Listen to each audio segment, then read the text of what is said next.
This is the MSI CLAW A8. This is MSI's first handheld with an AMD Z2 Extreme. Whilst we're talking about that, I might as well tell you the specs of this handheld. We've got an 80 watt-hour battery inside. We've got 24 gigs of RAM at 8,000 mega transfers per second.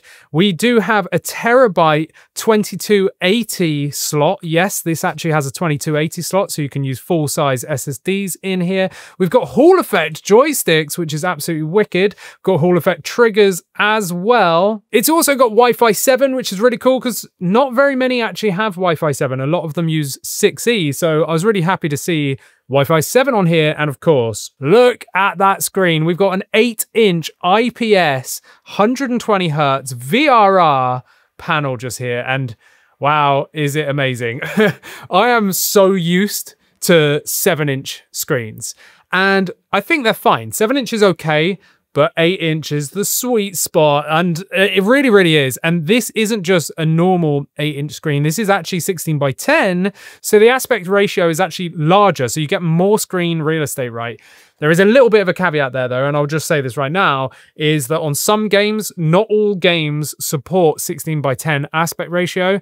That means you'll be forced into a 16:9, or it will say 16:10, but it will still just display a 16:9 image. And what that means is that you're going to get black bars on the top and the bottom. And because this is not OLED, they are not going to be completely black like the surrounding around the outside of the screen. However, actually playing with this, I haven't had an issue with that. I've only noticed it because I was looking for it, right? But when I've just sat back, stopped like testing this and just enjoying playing it, like it was never a problem for me. But just be aware if you're like die-hard 16:9, this might be an issue. But for me personally, I love 16:10 screens because I play loads of Metroidvanias, 2D platformers, that kind of stuff. And having that extra screen space, like let's say Silksong or Ninja Gaiden, Ragebound, or even Shinobi, whatever, right? Those kind of games excel on this type of screen. Now, the device itself is one of the most striking. It really, really is. It's totally different from the MSI 8 AI Plus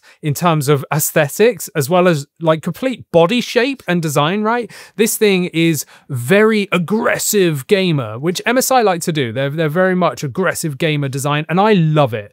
I absolutely love the aesthetics of this thing. I would go as far as to say this is my favorite looking handheld on the market right now. It just looks the part, and especially in the Lambo green. I'm so glad to see some customization, some difference there, rather than just white or black. What is with just white and black? That kind of frustrates me. Having these colors here is amazing. And I say these colors, you've got white, the Polar Tempest edition, or you've got this one, which I call the Lambo green because it literally reminds me of a Lamborghini. And the same with all the angles and stuff. That's another reason why it reminds me of a Lamborghini, and I love it. I absolutely love it. But when I very first saw these designs, I was like, can't be that comfortable. Look how angular it is. And I was kind of wrong. It is actually comfortable, despite the fact that it's very angular. They have thought about it to an extent, right? This actually drops down, so it curves down to fit right into your palm grip just here. And there is massive controller, like kickoff bits on the back, controller horns, if you want to call them that, yes, are just straight up and down, but you can really hook your fingers over it. And then that gives you a really natural position for the asymmetrical joystick layout. So I was like thoroughly surprised by how comfortable this thing was, based upon my assumption that it wasn't going to be comfortable. It was a really pleasant surprise. And what I really kind of like is how tiny the bumpers and the triggers are. They are so small, but you can get to them so easily. And it's because it's so straight up and down, right? You've just got like a natural grip to all of these buttons, which is really cool. So gaming on this thing is absolutely awesome. We've got that 80 watt-hour battery, and we're pairing it up with a Z2 Extreme, which we all know is more efficient than the previous generation, right? And I'm going to say this off the bat right now, if you are just looking for pure, utter performance, then this might not be for you unless you're coming in fresh. If you've not got a handheld yet, then yes, this is going to give you good performance. But if you're coming from Z1 to a Z2, not just talking about this specific handheld, I'm talking about Z2 in general, the Z2 Extreme at like maximum power isn't that much more performant than a Z1 Extreme. Where it excels is at the lower wattages, right? So this paired with an 80 watt-hour battery, and I've been running this pretty much exclusively on 20 watts, which is really cool. We will look at all this software very soon, but I've been going into manual and then pumping this to 20 watts just here, and I've pretty much set it and forget it. And that is how I've been playing so many of my games, because it is the best balance of performance. Once you go over 20 watts, there's a point of like diminishing returns after like 20, 25 watts at a push. But I found the sweet spot to be 20, a good enough bump up from 17 and low enough from 25 to give me a good amount of battery life. And I have been really, really enjoying this screen. I'm going to end up referring to the screen a lot because that 8-inch 16:10 really does make a difference. And well, whilst I'm talking about the screen, I might as well talk about it some more, because I mentioned that this has 120 Hertz VRR, and this is so good. Like, I'm so glad they've included that, because VRR is an absolute necessity now. It really, really is, in my opinion. I think everything needs to have VRR because games fluctuate all over the place, and variable refresh rate really smooths that out. And it doesn't matter if your game's fluctuating hard. You don't need to be like locking it down at a frame rate, right? You can just let it go all over the place, providing you're within the VRR window, and it's just going to appear smooth. You're not going to see any jumps and jitters between the frame rate, and I've definitely noticed that on this and all the other handhelds as well that have got VRR. I just love it. I couldn't be without VRR. I would not buy a handheld without VRR. That's how strongly I agree with it, and it has been phenomenal on this screen. It's just been brilliant for all kinds of games. The one thing I have had to do is cap the frame rate where this thing has been putting out too much FPS. It's put it above the 120 Hertz refresh rate, right, which is the maximum end of it, which then leads to screen tearing. So I've actually had to cap games at 120 or actually slightly less just to stop screen tearing, which is really cool. So stuff like Silk Song and games like that, right, the 2D style games. But on the flip side, if you're playing a really demanding game, I don't know, let's say Resident Evil 4 Remake or something, where the frame rate can be all over the place, again, that VRR panel smooths it all out and it just makes it feel amazing. I generally will start a game, I will look at the frame rate, I will set my game settings accordingly so that I'm roughly happy with that frame rate, whatever it will be depending on the game, and then I turn off the FPS counter because I know VRR is going to take care of the rest and I can enjoy the game. I'm not thinking, oh, why is it tearing? Oh, why is it stuttering? All this kind of rubbish, right? It's just wicked. Now, I do want to read out a few benchmarks that I've done at 20 watts. Let's just keep it at 20 watts because I'll be here all day if I just go through all of them. But I do want to caveat this by saying, in general, again, not just this device, all the handhelds that have got a Z2 Extreme seem to be a bit all over the place with their performance, and that just purely comes down to driver support. So the Z1 Extreme, if we look at that, the previous generation has mature drivers. It's got 2 years of driver support, and if you remember with the Z1 Extreme, it also didn't have amazing performance out of the gate. It got much better the more the driver support continued, right? And that is going to be the same here. So whilst this pretty much matches the Z1 Extreme currently, it's only going to get better from here. And it does outperform at those lower power, wattages as well. Oh, and I do want to just shout out MSI. They have actually set 8 gig of VRAM out of the box. So no tinkering needed. So that was the first thing I looked at, was what VRAM setting is out of the box, and it was a fresh box. It was 8 gig of VRAM. So we're going to be out of box experience, getting really good performance. So all the newbies that maybe don't know about VRAM and how to change that stuff, you don't need to worry. I'm looking at you, another company manufacturer that's releasing a handheld right now that's only setting it to 2 gig, and people are reviewing this and giving it terrible performance reviews. So MSI, well done. So let's kick this off with Cyberpunk, preset to low, FSR 3, performance, and of course 8 gig of VRAM. All these are going to be with 8 gig of VRAM. So let's just go straight in at 20 watts, 800p. We were getting around 73 FPS. Now, just simply bumping up the resolution, everything else the same, we were getting around 55 FPS. Now, Dying Light 2, low preset, FSR performance, as well as 8 gig of VRAM, of course, 20 watts, 800p. Again, we were getting around that 73 FPS, kicking the resolution up to 1200p, it came in at around 56 FPS. So that's actually really good for just 20 watts of performance. And again, take that with a pinch of salt, because these numbers will totally change in the coming weeks and months as driver support matures, essentially. But the one thing I can say is I never opened a game and started playing it and found an issue. But then I generally tinker with game settings first. I don't know, do games like default to like ultra and stuff these days? Because if they do, everyone's going to be screwed. But generally, you want to be playing in a mixture of low to medium settings for the absolute best performance. And again, dropping it down, I would actually recommend going to 1000p, right? That's actually going to be the sweet spot for like performance and visual image quality. Now, I do want to do a little quick hack for you, because this is how I generally use this device and every handheld. Doesn't matter what chip it's got in it.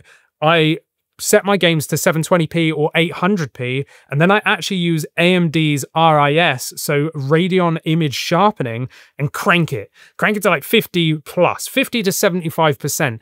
And honestly, it makes 720p look like 1080p. So 800p looks kind of like 1200p, and it looks very good. I tested this with a couple of friends where I was running Resident Evil 4 Remake, and I said, what resolution do you think this is? And they were like, it's so clear and crisp and sharp, it must be max resolution, it must be like 1200p. I was like, what if I told you it was 800p, 720p? And they just couldn't believe it. So that is a really good perk, and you get massive performance gains by doing that. Now, this is a Windows 11 handheld, right? And I do want to say as well, we know Xbox full screen experience is going to be rolling out with Windows 25H2. So it could even be out by the time that you're watching this.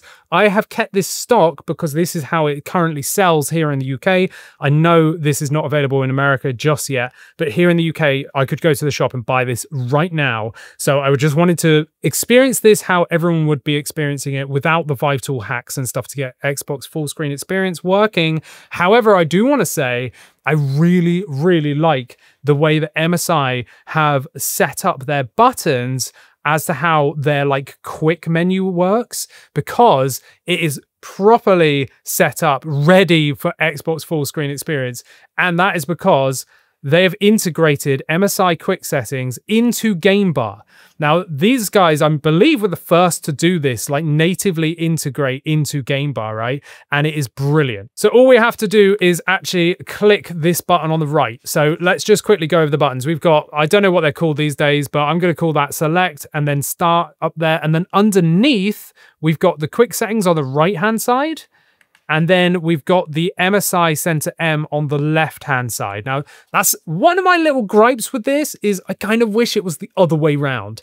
I wish that this button on the left opened up the quick settings, just because to me the quick settings are on the left, so I kind of want to press the left one. So it took a little bit of getting used to for me to put it the other way around, but that's, you know, a minor gripe, right? But this one, and you can see how quick this stuff loads. That was one of the things that really took me aback, is the software is very snappy. But anyway, so we've got MSI's quick settings just here. We've got a load of stuff. We've got brightness, power. You can go into settings here, which lets you change these quick settings, enable or disable them. So I'm in the edit file now, and I'm just going to hit apply just there, because this is what I've been rolling with. Embed controller, we've got end task, which I always use. We've got CPU boost on, which the Z2 Extreme seems to prefer having on, by the way.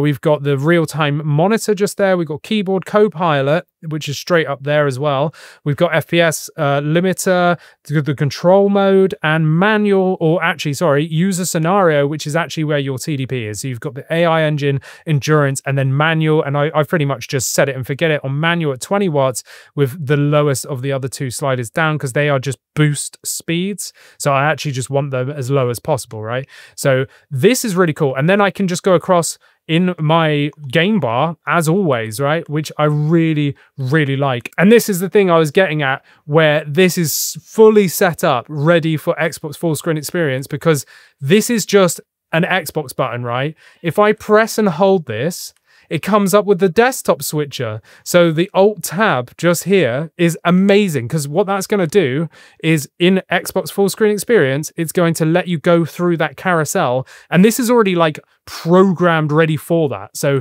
once Xbox full screen experience actually comes through and comes through your, you know, Windows update and everything, This button here, the quick settings button, is going to let you just straight up use it without having to program another button, which I think is absolutely amazing, because on other handhelds, you have to set a button to be an Xbox button. And I really don't like that, because then that takes away from the buttons being actually used in game. I don't want that. I want a programmed button so that I can actually launch what I want to launch when I want. And that's there with the quick setting out of the box, right? Which is absolutely awesome. Yes, on the back, I don't know if I said this, there is 2 back paddles as well, which you can program in Centre M. So that is this button just here. And yeah, Centre M is just here. It's very responsive. It's got a bit of I think it's an on-purpose delayed animation just here with the swipes. All your games are up here. You can manually add stuff, which I really, really like. So you can hit add game, and then you can go down to this folder in the bottom and actually manually add other programs by finding their .exe and then just applying it, which is wicked, right? So back out of the game library, if you press up, I didn't know this at first. If you press up, it shows you all the different launchers, which is really, really cool. Yeah. So then we've got down at the bottom, we've got user scenario. It's a little bit basic, but we've got what we need, right? You've got AI engine, endurance, and then manual, where you can change stuff here. You can change the fan speeds as well. Control mode, you've got the gamepad mode and the desktop mode. So you can adjust all of the key mappings and absolutely everything else as well, which I really, really like. However, despite the fact that you can see these 2 at the bottom, you can't swap them. As far as I can tell, you can't select them, which is a shame. I wish I could just flip them over, but whatever. There we go. So you can do so much stuff in here in the control modes. If we go across, you can go to the sticks. You can change the dead zones, which is really cool. The outer dead zones as well. You've got the triggers depth as well, which is really good. You've got vibration, more on that in a moment. We've got calibration and gyro as well, and then desktop mode. The only thing I wish is that you could set these per game profile, because as far as I can tell, you cannot. If you go to, let's say, Cyberpunk and go to game profile, it doesn't let you set like a button mapping to that specific game. So you're going to have to change it per game, or just hope that your like profile just matches every game that you're going to want to play, you know? So that's one thing. You've got news and updates just there. You've got like internet and Bluetooth and stuff. And then you've got settings with some general stuff here. Now, I did want to just say about one thing that is another small caveat, is the thing that lets this down for me, because honestly, there's not really anything else for me that is letting it down, is the vibration. That's the only thing that I kind of have a little bit of a meh about. You know, if I go to control mode and we go to vibration, I can actually test this for you. So I'm going to just put this up to worst case scenario. I'm going to put it to 100%. And then I'm going to put the other side to 100%. And I'm going to go test. Now just have a listen to this.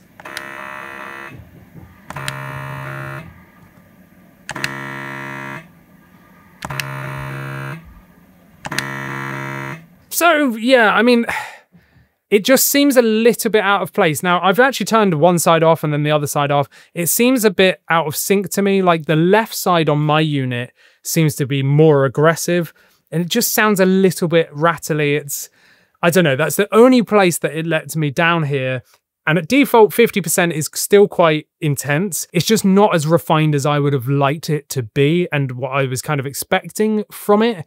And then, of course, comes down to the price point. Now, in America, yes, I believe this is still not available in America. But here in the UK, this is actually $850, which I think for a Z2 Extreme handheld with 24 gig of RAM, 80 watt-hour battery, as well as Hall effect joysticks, which means you're not going to get drift on these. And they actually feel very, very nice, as well as 2 USB 4 ports on the top just there, Wi-Fi 7, everything else about it. And this massive 8-inch screen, 120 hertz, VRR, 16:10. I think the price point is actually quite compelling. Yes, it's a little bit more expensive than some of the other ones on the market, but you are getting a bigger screen versus the competition for about £50 more. So that's one thing to take. And considering last generation, the handhelds were not far off the price of this here in the UK. You are looking at like £50 difference between last gen, like top ends, and this one. And this one still comes in quite a bit cheaper than the MSI CLAW A8 AI Plus, the Intel chip variant, which, you know, if you're an Intel fan, you'll probably love that device. It seems like a very good device. I've not used it, but it does seem very good. But if you're looking for the AMD stuff, I think this is a compelling asking price. I do. It sits in between the other two big boys that have got Z2 Extreme chips, and this is a lot cheaper than the top end one that is also available out there, right? And you're still getting a much bigger screen than the other competition. I personally quite like this. Like, I think it's very cool. I've not had an issue at all with this. And whilst the software I think could be improved, it's snappy. And that is my number one complaint with other softwares, is how sluggish it feels. This is snappy and fast. I can't wait for this to get Xbox full screen experience out of the gate so that this can work absolutely brilliantly. I'm very excited by this device. I'd love to test it some more. So if you want to know more about this device, let me know. There will be more videos coming anyway soon. And hopefully, if you want me to do more benchmarks and stuff in the future, MSI might lend this to me for some more time. And I do want to say as well, I'm ending this. No, MSI have not paid us anything for this. They have lent the device and it will be going back to them shortly. They haven't seen this video. I've just made it and it's going to go out. So there we go. These are my personal thoughts on this. Would I buy one if I didn't have a load of handhelds already and I was looking for an 8-inch Z2 Extreme model? It's a very compelling. It's the only one that I know of that's an 8-inch, not an 8.8, just a straight up 8-inch Z2 Extreme at a reasonable price point in terms of what's out there on the market. I would get one, yeah. Mainly because it's green and I love it. So there we have it. Let me know your thoughts on the MSI CLAW A8 down in the comments. If you'd like to know anything, hit me up quickly because I might still have time with this device to do some follow-up videos as well. So let me know all your thoughts and questions and all that good stuff as well. Hopefully you've enjoyed this video. Like this video, subscribe, become a member, and you get to chat to us over on our private Discord. And I'll see you in the next one. Thanks for watching.